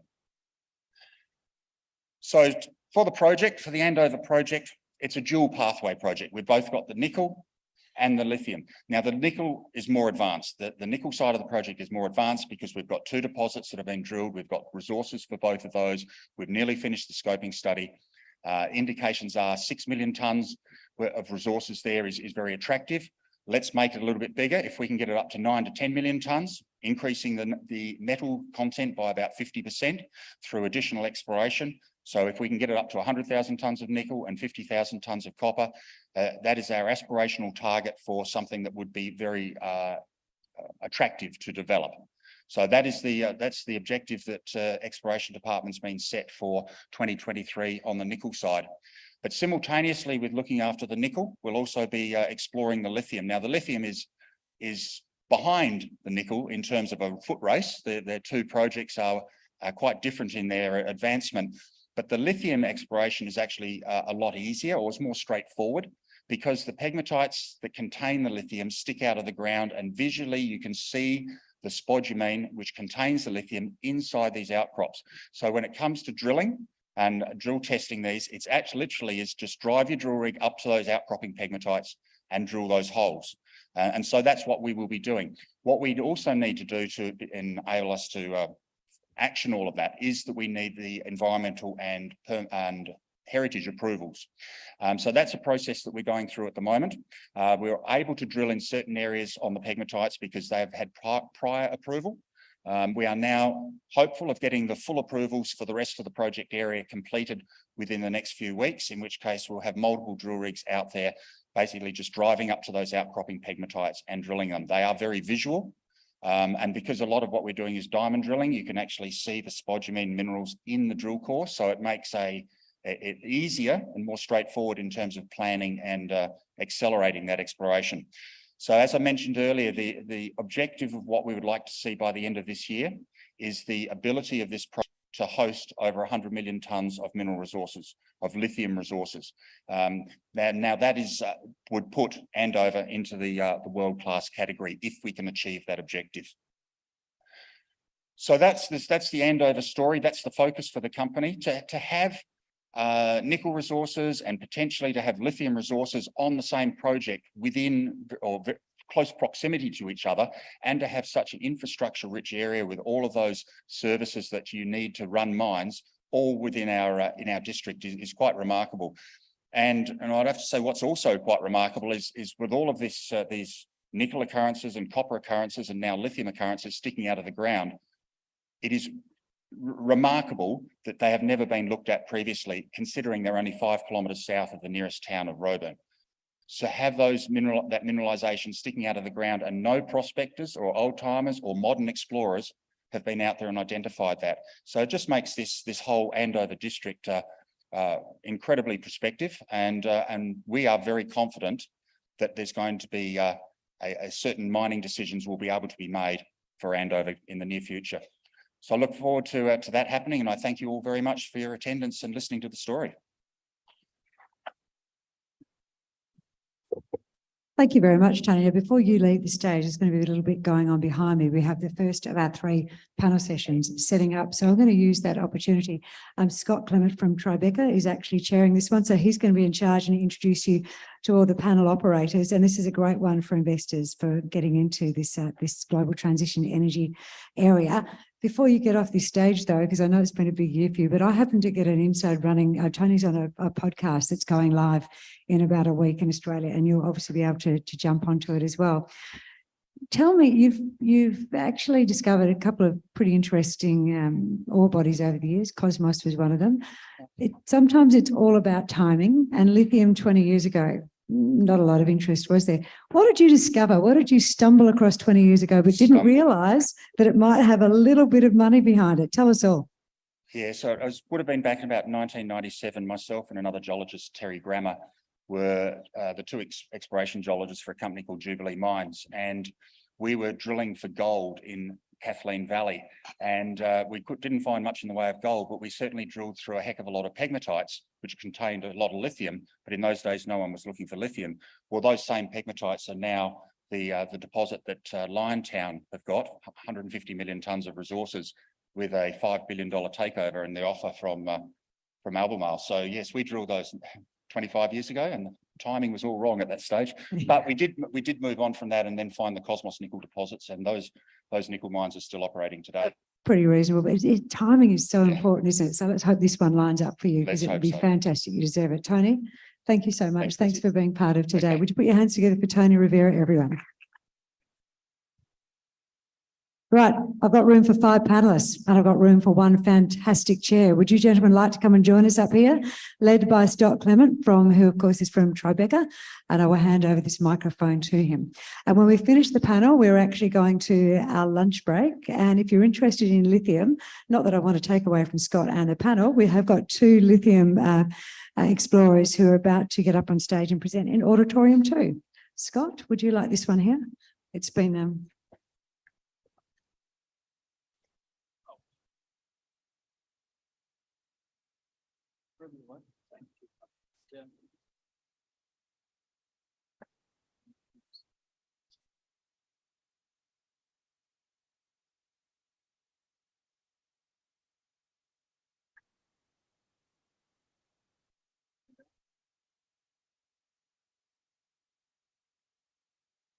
Great. Well, thanks very much, Chrissy. And we're, I think, acutely aware of our position in the program between a hungry audience and lunch, so we'll try and make it interesting. I'm Scott Clements. I run Tribeca's office here in Singapore and our corporate advisory business. And thanks everyone for joining. And, thanks again to Stewie and the vertical events team for putting on a great show. We've had great feedback for it so far, and it looks like this will be a big annual event. So, and I think, it's good for Singapore, and it's great to see, so many different participants in the sector here today. So we're going to have 6 panels over the next 2 days, and we wanted to set it up that way because instead of just having a lot of company presentations, which are very interesting, no offense, Tony, it's a great company, Azure, and everyone else, but to mix it up a little bit and pick some subjects that we internally at Tribeca find interesting. And so this is the first one today. We'll have 3 today and 3 tomorrow. And so this one is about getting a very diverse group of investors on stage and just talking about how they think about investing in energy transition or decarbonization or electrification or whatever label you want to put on it from their organizational perspective, which are all quite different. And we see it a lot. People can get their heads around this theme pretty easily. You read about it in the papers every day. You see a lot of government activity supporting it in different countries around the world. So I think people are on board, but being on board and knowing how to invest profitably, those are two pretty different things. And it's such a vast theme. There's no right or wrong answers. So, thanks everyone for joining. What I'll do, I'll just quickly introduce everyone. To my immediate left, we have Sadiq Currimbhoy from Vulpes Investment Management. They're a family office based here in Singapore. And he'll be giving us the family office perspective. We have Amelin Wong, Head of Asset Management at Swiss Age Capital here in Singapore. And Amelin's been investing in resources for years from here, and I think has seen how the resource sector has been tracking energy transition as a new aspect of that theme.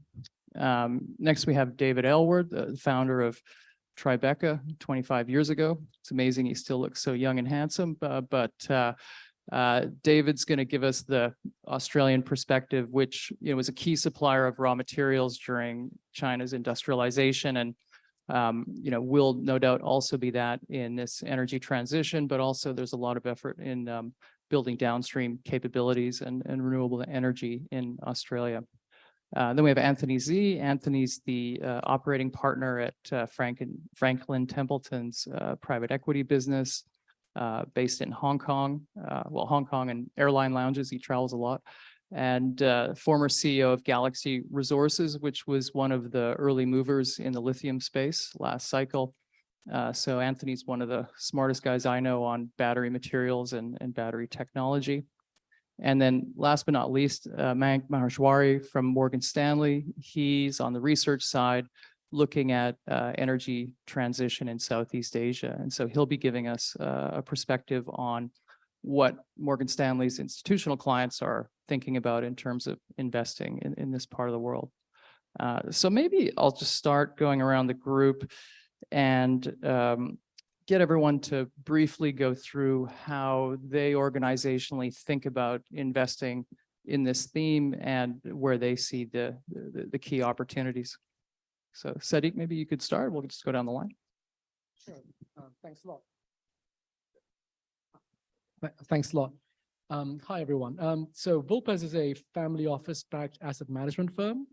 So within Vulpes, there's a venture capital arm as well. There's a life sciences arm. There's also listed equities and also private equities, and also some new divisions around sustainability. So the way we think about sustainability is really much more, because it's a family, it's much more longer term in nature. So if you think about the average CEO is under 7 years. I have a lot of friends of mine who are in asset management and institutional management, where sometimes I had a CEO friend of mine tell me he's assessed on a weekly basis.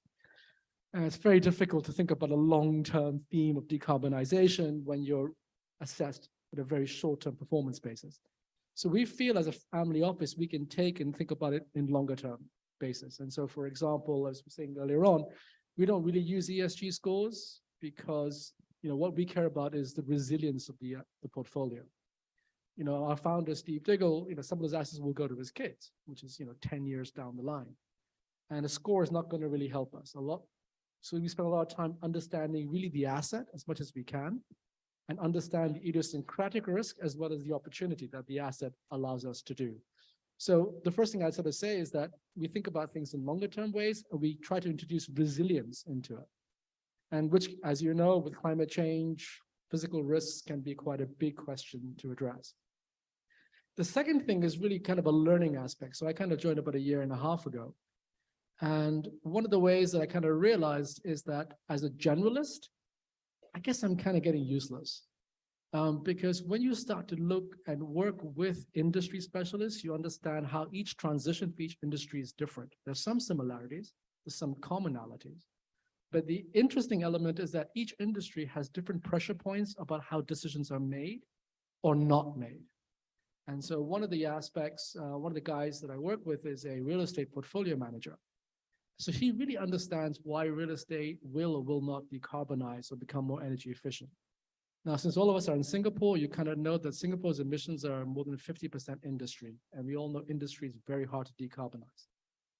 15-20%, like everywhere else, is transportation. So we kind of all our Teslas and our batteries, which these guys know more about than I will ever know in my life, amazingly. And the other part of it is buildings. So if Singapore really wants to decarbonize and reduce its emissions, we have to really start to decarbonize buildings. And so with Solon, who is the real estate portfolio manager, who's been doing it for 20 years, we kind of set up a company called Green Hedgehog. And what we do is that we basically go into buildings and we basically make them energy efficient, reduce their emissions. And we can do so by more than 50% in some cases. And we combine both our capacity to understand how these work from an engineering perspective, as well as on a financing perspective, and we'll fund it 100%. So actually we make returns there, but we also create an environment in which the building is more efficient and hopefully a step towards net zero, which is what will be the next trade that we do with these guys. So we think about decarbonization in multiple verticals. Yeah, thanks. And thinking about it within the existing skill set of your organization, I think that's a pretty important point for a lot of family offices, or you need to outsource if you don't have that skill set. Emmeline, how do you guys think about it? Okay, hi everyone. We look at the energy transition and play that thematic through the underlying metals that are needed to get to net zero. So primarily we look at the metals such as copper, nickel, lithium, and uranium. So we're looking at grid stability, energy security, and decarbonization thematic, battery metals, wind and solar as renewable energies. This is going to be a very intensively metal intensive period that we're in. And how we look at it, we run a variety of investment mandates with different risk parameters. So depending on the risk parameters, for more risk averse clients, we look at explorers, miners, so all the way from advanced exploration companies to development companies to production companies. So these are cash flowing companies. And for our more risk averse mandates, we only look to invest in the cash flowing companies. And, you know, how do we fine tune those investments? These are tier one companies. Corporate governance for us is key. Good balance sheet strength, good margins, and high free cash flow yields. Now, for those investment mandates that like to take on a bit more risk, we run what we call a barbell strategy. So not only do we have cash flowing companies, but we introduce sort of advanced exploration companies, and we only focus on tier one deposits. So these are the deposits that sit in the right jurisdictions, because political risk really is an issue for us. And they have the ability to be bought out eventually by the majors if they don't have their own development capability to do so. And I can't overemphasize corporate governance, especially from a junior mining perspective, because these are the guys that are in the driving seat to take the asset from exploration to cash flow. And in the mining world, sort of a rule of thumb we always work with is that from first drill hole in the ground to first cash flow, we're talking really about 10 to 12 years. So that's a long, long time. Yeah, thank you. David? Thanks, Scott. So from our perspective, so Tribeca is a generalist investor. We invest in lots of sectors. We have a large natural resources business, and that's important in this space, but we've, I guess, had to come at this space kind of looking holistically across industries and, you know, both sort of services and kind of widgets. And I think going back sort of over a decade, we're looking at that from the lens of, you know, consumers are the ultimate, you know, drivers of all the cash flows that we invest in. Consumers are telling us, I think, that they want kind of less CO2 in the world, less waste in the world, and probably less disadvantage in the world. And I think as corporates interact with that, I think we were sort of early days looking at that as kind of risk, lots of sort of hand wringing and trying to sort of think, well, are the businesses, are the cash flows that I'm investing in, are they at risk here for being kind of eaten away from this thematic? And then through a lot of sort of thinking about this, probably about a decade ago, 7 or 8 years ago, we really started to turn that on its head and think about trying to just really focus on the opportunities, because as you chase through each one of these problems, there are a bazillion problems that need to be solved to kind of get us there. And in those, the solutions to those problems are materials, technologies, opportunities to make money out of. And I think the way we've tried to reflect that is probably the kind of cutting edge of that is our 2050 fund that we run, and it's the sort of the leading edge of the thinking there and investing purely across that thematic. But across everything that we do, we want these opportunities to be feeding through and also using that to test the kind of incumbents in various industries as to whether they are able to sustain the positions that they've got in their industry in the context of a world that's changing in the way that we're all talking about. So I think that's kind of broadly how we've framed it. Then I think because we've got a large natural resources business, we've tended to come at it from the upstream, and some sort of early investments. That's where I met the chap next to me, and some years ago. And I think over the next few years that we'll be very active and we'll stay very active in that part of the market. But I think as sort of downstream into enabling technologies, enabling the picks and shovels and the tools and the systems that are going to enable all these thousands and thousands of solutions will be great opportunities for us to invest in. So kind of philosophically, that's how I see it. Just quickly, technically, that kind of brings us to a couple of issues. One, probably echoing some of the comments just made.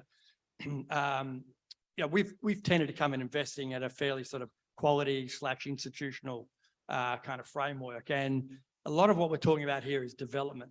So it's necessarily probably earlier stage than what we have historically been used to investors. So technically, we're having to come to terms with, build new partnerships, work out ways that we can maybe deploy capital a little earlier in the development of a project, with not wanting to let too much of that opportunity slide by, but at the same time not changing too much the risk profile that we offer our ultimate investors. And I think the solution to that, a lot of that is in partnerships, is finding great folks to work with that can fill in some of the knowledge gaps that we probably didn't have to worry about because we're only getting involved in things in that sort of later stage cash generative sort of phase. So that's one thing. And I think the other one is the duration of investment. So more and more of our time is spent trying to bring our customers with, our investors with us on a journey to invest, to be more long-term thinking in the way they invest, so that our capital can become more patient, because this is going to take a period of time. It will be volatile on the way through. And I think the best gains are going to be made for those that can have the most patient capital. So I think that's kind of how we're seeing it. Yeah, thanks, David. Anthony? Thanks, Scott. So I'm an operating partner with a global private equity group at Franklin Templeton, and for probably many of you will probably know Franklin Templeton more as a public equities or mutual fund house, and probably less aware that we actually do have a fairly substantial alternatives business. So obviously Franklin is a very large group, manages about $1.5 trillion AUM. But out of that, about $250 billion of that is within the alternatives, and global private equity sits within that group. To share with you probably some perspectives in terms of, I guess, some of the decarbonization strategies that the firm has pursued, probably worth kind of just rewinding a little bit and to share with you some perspectives that I've garnered over my 12, 13 years in the industry. As Scott mentioned, I was a former CEO and MD of Galaxy Resources, and essentially stayed on until the merger with Orocobre, where essentially I oversaw the growth of Galaxy from a junior developer. We were the second producer of lithium out of Australia about 11, 12 years ago, and essentially over the past 12, 13 years have seen it grow into becoming the world's 5th largest lithium producer. So really managing operations in Australia, China, Argentina, and Canada, and initially servicing most of the strategic customers in China, Japan, and Korea, and then in more recent years in Europe and US as well. But as part of that journey, what I really saw was a lot of growth coming out of North Asia, specifically China. Initially, myself personally ended up becoming quite active as a venture investor in other opportunities outside of Asia. Within the battery value chain, I was an early investor and a shareholder, and went on the board of a company called Li-Cycle. Today, Li-Cycle listed on the New York Stock Exchange about a year and a half ago, raised about $600 million and then $350 million subsequently through investments from LG, Glencore, and Koch Strategic Partners. We're recently awarded $375 million from the Department of Energy through the Loans Program Office, and really have built Li-Cycle to become North America's largest lithium battery recycler. And they're also building capacity in Europe. Along the way, I also was a seed investor and was a board director of a company called Li-Metal, really looking to produce lithium metal and develop lithium metal anodes for next generation solid state batteries, as well as a seed investor in a company called Sakona, which is developing next generation silicon carbon composite based anodes for, again, next generation batteries. And so it was in the backdrop of that when I stepped back from my corporate roles about a year or so ago, I got asked by Franklin Templeton to come along and really help the group devise a strategy and investment thesis around essentially a climate tech investment strategy, but really focused on decarbonization. And when we looked at decarbonization, obviously transportation and the utility sector were the two kind of biggest generators of CO2 and greenhouse gas emissions. And so zooming in on that, what were the potential strategies that could help the world decarbonize? And obviously electric mobility, renewable and storage was a key focal point. And within that, the battery train, and specifically the lithium ion battery train, which I have become quite familiar with over the past 12 to 18 years, has ended up being quite a big focal point. So essentially really looking at the battery value chain all the way from, I would say, midstream, from chemical refining through to materials, to cell manufacturing, whether current generation or next generation kind of batteries, mobility, storage, as well as obviously recycling, which is increasingly becoming an important sustainability focal point for critical materials. Today, we've launched a climate tech strategy, and we actually closed our first transaction last year in the space, which was we co-led a $150 million round into an LFP cell manufacturer based in the US. Obviously, many of you would have heard not only what's happening on the IRA front in North America, but also on the CRMA front in Europe. Obviously, there's a lot of capacity and a lot of opportunities to basically deploy capital in the burgeoning growth sector. Obviously, there's a lot of catch up that the rest of the world needs to play. And it's not just isolated to the US, North America, and Europe.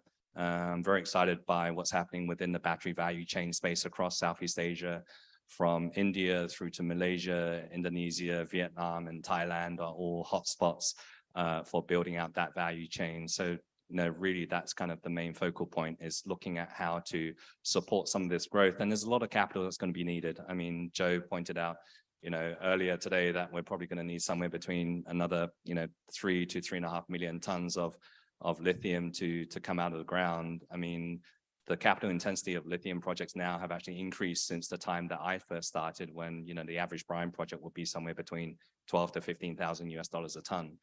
Today, they're probably north of 30 on average per ton of LCE. There's some projects in Australia which are probably a little bit more expensive. And in the US as well, 50, 60,000 US dollars per ton. So, if our average today is about 30 to 40,000 US dollars a ton, just on lithium alone, it's going to require somewhere between 100 to 120 billion dollars of investments. And then when you start looking at other parts of the value chain, such as cathode and anode, they respectively add another couple of $100 billion themselves. And then you've got recycling, as well as other parts of the materials value chain, for example, precursor, substrates, copper foils, aluminum foils, electrolyte salts, binders, etc. So all of these components are necessary in order to really build up the supply chain. And I think, Scott, later today, we're going to have some debates around kind of, China versus, what's the dynamic of world and global growth compared to how China's come so far. And basically that's kind of one of the main focal points for Franklin Templeton, is really looking to support and deploy capital to support value chain and supply chain growth in parts of the world outside of North Asia, where it's already quite mature in China, Korea, and Japan. Yeah, thanks, Anthony. Mayank, you're the only sell side guy here, so it's wide open for you to say whatever you want. So. Thanks, Scott. So let me just put some things in perspective for the audience first before I kind of deep dive in your question. So if you look at today, correct, in terms of global energy consumption, if you want to put some exajoule numbers, about 80-85% in that range comes from what you call as fossil fuels, whether it's coal, gas, or oil. About 11% comes from hydroelectric or nuclear. And then you are ended up with the 6%, which is largely coming in from renewable resources right now. So when you put this in that bigger picture context in terms of energy consumed today, the opportunity size on energy transition is pretty reasonably big, correct? That's the way we kind of think about it from our perspective. Now, in terms of the question that Scott was asking of what investors have been thinking, I think the biggest debate that we have seen really has been around energy security versus energy transition. That's really a place where a lot of incremental institutional questions keep on coming now, especially after 2022. And the way we look at thinking about this is that the both of them will coexist and move hand in hand. Yeah. And the way to kind of think about this over the next few years is that a lot of these companies, which are especially in the fossil fuel side today, they are actually investing in terms of the new energy side as well. So those are companies that effectively are championing some of these transitions as such. I think the other part of it is the fact that you are seeing the entire value chain from just not producing green electrons, but going down towards the entire value chain into green hydrogen, ammonia, etc. And the shift in supply chains from not just one country, but going to other countries as well. So those are places, I suppose, from where we come from, we see opportunities exist. So. Yeah, thanks, Mayank. We're probably going to go over time, but no one's telling me we can't, so we'll keep going. I just wanted to ask everyone a different question following on from the initial comments. And Amelin, maybe I'll start with you. If you go next door and talk to every mining company over there, I guarantee you 100% of them will tell you that there's going to be a massive supply shortage in their given commodity over the next few years. So we're used to that as resource investors, but we're also hearing independent voices saying the same things that don't come from the sector. And so I think that's the big question. Do you think there really is these, massive medium to long-term supply shortages? And, given the amount of capital that it takes to develop new copper mines, et cetera, how do you guys think about the solution to that if it is the case? Thanks, Scott. Well, as we stand now, there is definitely a big demand-supply mismatch. And we've been pounding the table for a long time now saying, there is simply no supply of key commodities because simply we haven't been putting enough capital to work to do exploration. Now, in the natural resources game, it's not you just throw a lot of money at it and you will get the solution tomorrow. As I alluded to before, it takes a very, very long time from your first drill hole and, going through various rounds of exploration programs. You have to prove up an economic deposit. There's the issue of permitting. There's the issue of getting capital to fund the project. And you're talking about geopolitical risks and all that. And you're talking about years. I was talking to a head geologist the other day, and he says that cycle from first drill hole to production has actually widened from 10 years previously to up to 15 years. And you've got a lot of jurisdictions now that, frankly, in this cycle, they're a lot more risky than in the previous commodity cycles. So we've actually only got a very small country window of where we are comfortable to invest in. So supply is a big issue. Now, every day you see plastered in the newspapers, we want to be at net zero by 2030. We want to get rid of ICEs or petrol consuming cars by 2035. A lot of arm waving on the political front. There is an acknowledgement now, you've seen with the IRA out of the US, Canada, Europe, slowly coming to the party, acknowledging that we need to transition quickly. But the reality is we're not going to meet those timelines. We need actually incentive pricing for supply, more supply to come to the market. At the end of the day, price is a factor. So we either need to dampen demand or we need to increase supply. There's no two ways around it. So what can happen in the meantime? Time period, look, at the end of the day, market's clear at a given price. In the meantime, we have evolving technologies, okay? We can become more efficient. So there's a bit of an element of substitution. But what I can guarantee you is that, probably push the timelines in making our way to net zero. You already see countries like Germany pushing back on, getting rid completely of the cars that we know today and possibly incorporating green fuel. Various nuances to this theme. At the end of the day, from the policymakers' point of view, we need to permit projects faster. I mean, in the context of Canada, it takes 5 years at least to permit a project, right? That's after you've proven up the deposits economic.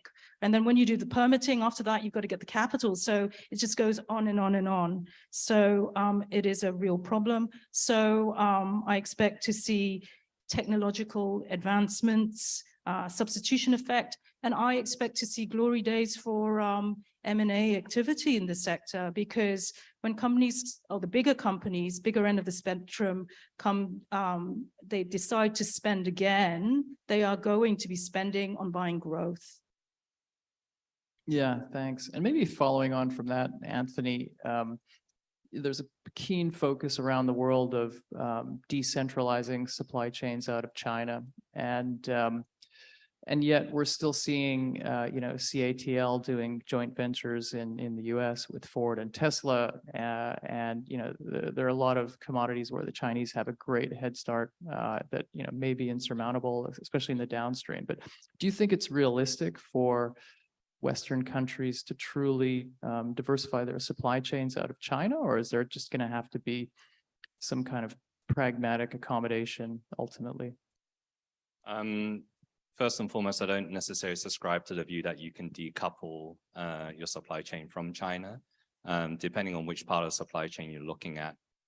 Between lithium, nickel, and cobalt refining, you're looking at anywhere between 60 to 80% concentration of global capacity sitting in China today.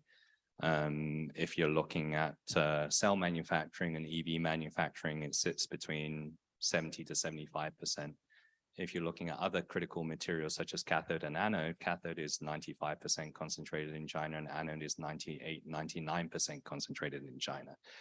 And I often get asked by kind of Western strategics and also kind of Western institutions, well, how come, China has come so far? And the main reason is because they started early.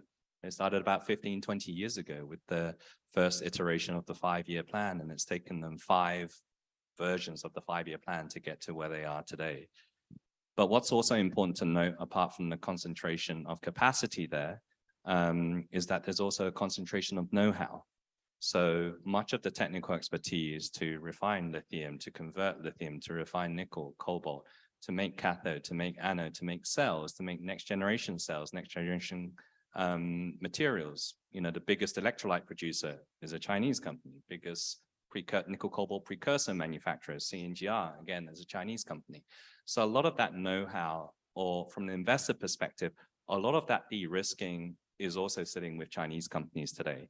Now, in the post-COVID situation, even if we took away the whole geopolitical debate for a moment, the world has finally woken up and realized that maybe the last 20 years of globalization did not necessarily have its desired effect in terms of kind of the leveling out of, or the distribution of economic wealth through different industries around the world.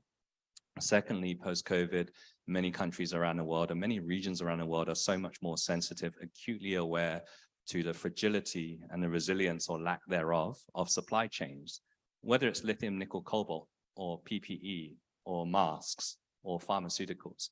In a post-COVID situation, that problem or that issue has only been further exacerbated. The second thing is that if you actually think about building out more stronger regional resiliency, it actually helps towards decarbonization. And the main reason is because if we think about globalized supply chains, they also mean that materials and components have to travel a long way. And the anecdote that I would share with everyone is my Tesla. So I'm a first generation Tesla owner. I spend most of my time, I live in Hong Kong. And when I first bought my Tesla, the lithium inside that Tesla started off life in Argentina. It was actually produced on the Salar de Uyuni Muerto in Argentina by Livent. Livent then shipped that lithium raw material to North Carolina, where they converted it into lithium hydroxide. That lithium hydroxide then got sent over to, as Joe said earlier, Shikoku Island, where Sumitomo Metals and Mining converted it into an NCA cathode. That cathode then got sent to Osaka, where Panasonic converted it and made it into a cell. That cylindrical cell then got sent back to the US, to Nevada, where Tesla assembled it into a battery pack. That battery pack then got trucked back to California to get installed into a car. And then guess what? The car gets shipped all the way back to me in Hong Kong. So if you think about just one unit of material inside that vehicle, it's probably done a few tens of thousand air miles or boat miles, whatever you call it. So actually, we get a double whammy by looking towards strengthening regional supply chains, because by strengthening the supply chains, you're actually also shrinking your overall supply chain distances that materials have to travel. And by shrinking those distances, you actually achieve another level of decarbonization. So yes, I do think it's important to actually build a resiliency, but also you need to build a resiliency off the back of, investors willing to deploy capital once the project's been sufficiently de-risked. So how do you de-risk it? Well, one of the other challenges that we talk about not so often in our industry is not the lack of capital. I mean, there is a lack of capital. Hamlin pointed out that we haven't been investing enough into pipeline development projects, whether it's lithium, nickel, cobalt, or other critical materials. But the critical factor, apart from the permitting, is actually the limited availability of human capital. So when I started in the industry, we only had 5 or 6 producing lithium projects globally, okay? And the rate at which we need to grow lithium supply now is we need to add somewhere between 12 to 15 lithium projects every single year between now to 2030 to actually meet demand supply balance. And the other challenge that we face is that there simply isn't enough kind of, technical expertise to develop these projects. We've actually taken the project from developmental stage, exploration, through feasibility, through construction, commissioning, operating, and then ramp up. And therein lies not only the challenge, but also the opportunity. David talked about earlier about partnerships. And I think partnerships are continuing going to be the way to go. Obviously, we've seen the likes of CATL move into Europe. I was just in Hungary last week. They're building 100 gigawatt hours in Hungary between now and 2030. SK, Samsung SDI are in Hungary as well. And so if you didn't have the Chinese players or the Korean players landing in Europe or in North America, you would have an even more remote chance of standing up that capacity. So yes, I think we'll see more capacity. Yes, I think you'll see more diversity, but you'll also see more partnerships in helping de-risk some of that capacity standing up. And where does that expertise and that de-risking come from? It's probably going to be coming from Asia. Yeah, thanks. Chrissy came in and gave me a fierce look, so we're over time. But maybe just one quick last question for the panel. We'll wrap up. And Sadiq, maybe I'll let you have the last word. As a family office, we often have, well, I mean, we're not a family office, but we talk about it as a fund, but I think it's more acute as a family office. You think about this issue of, should you be sacrificing profits as an investor to do good, and how do you mix philanthropy and investment and, and I think it's again, particularly acute for family offices that often, there's no set mandate and you have new generations coming up that are probably more focused on that than the older generations. So how do you think about that as a family office investor? Look, I think that is the core challenge. So I think increasingly we find that the trade-off is not really there. So for example, in the green hedgehog business, we're able to generate returns and also decarbonize at the same time. But there is an element of it, which is an upside for the building owner, which is not priced in. So for example, in Australia and the UK, there's a lot of good evidence that there actually is a green premium. So green buildings are more expensive than not so green buildings. That premium in Singapore is very, very small. So one of the positives is that if you actually go ahead and decarbonize down the line, it could actually mean a higher return. So in thinking about investments, we also think about what could happen. And you and I have talked about, for example, the carbon markets and some of our frustrations about how long it takes, but you need to have a price of carbon that is visible in order to be able to crystallize some of this value. But I should also say that it is not just about carbon. So for some of you, I guess, none of these people here talk about palm oil, but amazingly, there is now a premium for the most sustainable palm oil compared to the less sustainable palm oil. That was not there a few years ago. So the market is beginning to price some things today that maybe it didn't do so 5 years from now. So when we think about investments is what is going to be priced in the next 5 or 10 years. The more you can measure it, the more you can monitor it and verify it, because that's also becoming very, very important. The more we think some of those things will get priced in, but not all of it is. There's a couple of more things I want to sort of say. One is that on governance, that is our most important thing. We spend all our time on governance. When you kind of, people don't like complexity. Doing a lot of these things is a very complex process. There's going to be unintended consequences, and we can talk about many examples where we've seen assets where you're trying to do good, but you actually end up creating something very, very negative, including one where they tried to protect some trees, but they found out that the trees were being cut by the village to pay for school fees. So you've got to look at it in a much more holistic way. I think it's a word that's popped up a couple of times. And governance is critical. It's not just about the ability to actually build plants. Amazingly, it's about whether management even understands how all of this translates into a dollar and a cent. Sometimes I think the sustainability officer should report to the CFO because it kind of forces the CFO to actually put a monetary value on what is actually going on. But I want to sort of end with one more little thing. On the family office side, and in the past, as you know, there'll be philanthropy capital, right? So you kind of like, you do maximize profits, and then you take some of that and you put it into philanthropy capital. That's starting to change. So even in Asia, we're starting to see the rise of what we would call catalytic capital. So this is capital that will try to look at new projects in certain areas where you look at both the financial return and some other social return or something else. And it could be anything. It could be anything from women empowerment. It could be even decarbonization and microgrids. And what you try to do is that you try to put these positions in place to see if it works. And if it works, then you scale it for a commercial purpose. So it's not just like philanthropy. It's now switching to what we call catalytic capital. And going back to your original question, yeah, for us, the challenge is just that. Challenge is this is a capitalist problem. I think what you're trying to do here is try to find a capitalist solution to a capitalist problem. And that's the challenge I think we're all trying to solve here. If you can do that, more capital will come in. Yeah, absolutely. Well, sorry we had to cut it short, Mayank and David, but David said anyone who came up to him later, he'd give them his top small cap stock pick. So feel free to do that. But anyway, thanks very much to the panel, and thanks everyone for staying. Thank you.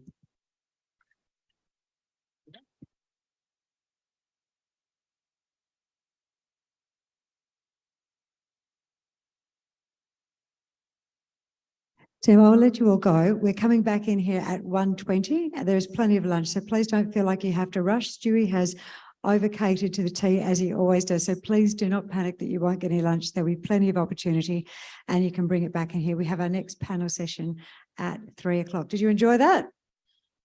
Yes, lots of insights. Give them a big round of applause. It's a very interesting. And it's a problem when there's 6 of us to try and fit it all in. So we're going to take one step forward and get a picture. That's all right.